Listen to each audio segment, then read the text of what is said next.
Let's go Mike Vega, Reagan, and then Rusty. Kyle, Mike Vega, Boston Globe.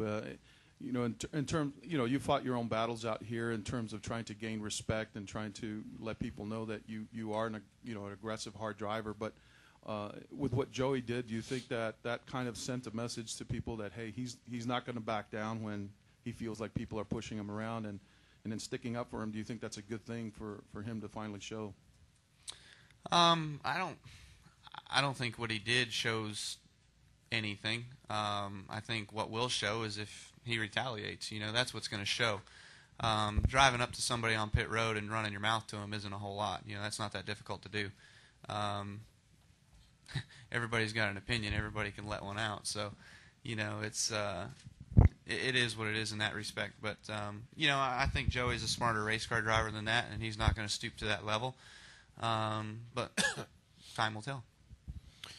Reagan, Rusty, and Jeff Gluck. Reagan Swan, NASCAR.com. Kyle, I wanted to know about your mental psyche in the car when it comes down to saving fuel at a fuel mile race. Drivers say that they've got their crew chiefs yelling at them, and you're trying to hold off drivers in the back. What's it like in the car in those winding down moments? It's pretty difficult because for myself, you're always trying to go forward past the guy in front of you or hold off the guy that's behind you. So when you get into the fuel strategy mode, you never know who's going to make it, who's not going to make it, who's going the rest of the way. You can know who's trying to go the rest of the way, but you don't know if they're going to make it or not.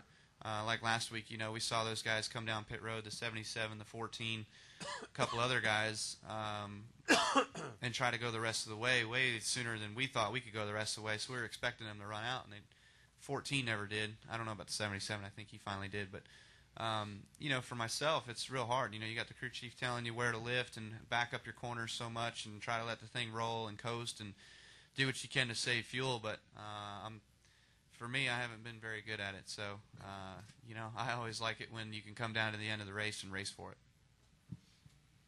Go Rusty and Jeff Gluck. Go ahead, Rusty. Rusty Ball, NASCAR Media Group. I just wanted to look ahead. I got the first road course coming up. I hear a lot about Sonoma being a technical track. What does it mean to be a good road course driver, and what is the technical part of road course racing? The road courses are fun. For me, I enjoy it. It's pretty cool to go out there and race the road courses. You get to turn right, turn left, and everything, so it's fun. But Sonoma is more technical just because there's more turns. It's a little bit slower. You've got to concentrate on being able to get off the corner a little bit and have good forward bite, where Watkins Glen's kind of like a speedway road course. It's real fast. You just have to maneuver the corners at a high rate of speed. So, but Sonoma coming up is going to be fun, going out there and seeing what these cars have this year. Spoiler's probably not going to be much different with the amount of speed we carry there. It's not that fast. I think the fastest we get is maybe 130 miles an hour or something. So it'll be a fun race, though. I always look forward to going up there and challenging the road course. Jeff Gluck from SBNation.com. Kyle, you've said before in the past that you want to get 200 total victories for your career across all three series. Obviously, you're cutting back a little bit. You're not running all over the place, and you can focus on your Cup effort. But are you worried that will impact your chances of getting to that goal, and do you still think it's feasible? I hope it doesn't, impact that at all. I feel like maybe by running just some standalone Cup races, I can tally up some more Cup wins. That's what it's about. But for me, it is what it is. It's a number, and I'm chasing after it, and I've got a long time to go, hopefully, that maybe I can get there. Shannon, you got another question. Go ahead.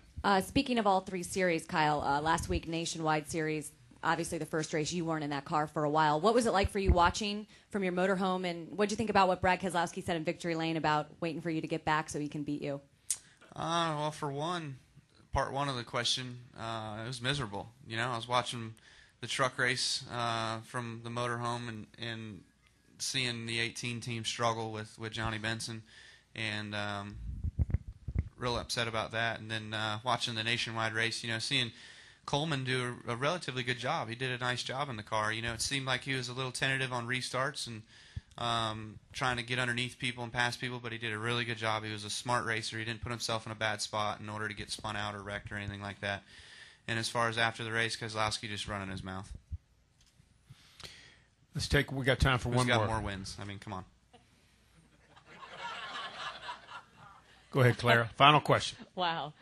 Claire B. Lang, Sirius NASCAR Radio. Speaking of running your mouth, you know, it's so hard for young drivers because either you don't say anything or at the heat of the moment, you know, something like the fire suit comment comes out, you know. Can you understand how hard that is? And you've learned you don't want to not talk, but on the other hand, at that moment, you might not say the smartest thing, you know? Oh, yeah, no, you definitely don't say the smartest thing when you're mad, that's for sure. And maybe that's why I don't do so many post-race interviews when I'm upset. I think I've learned. Kyle, certainly appreciate you having you in here, and good luck this weekend. Thanks.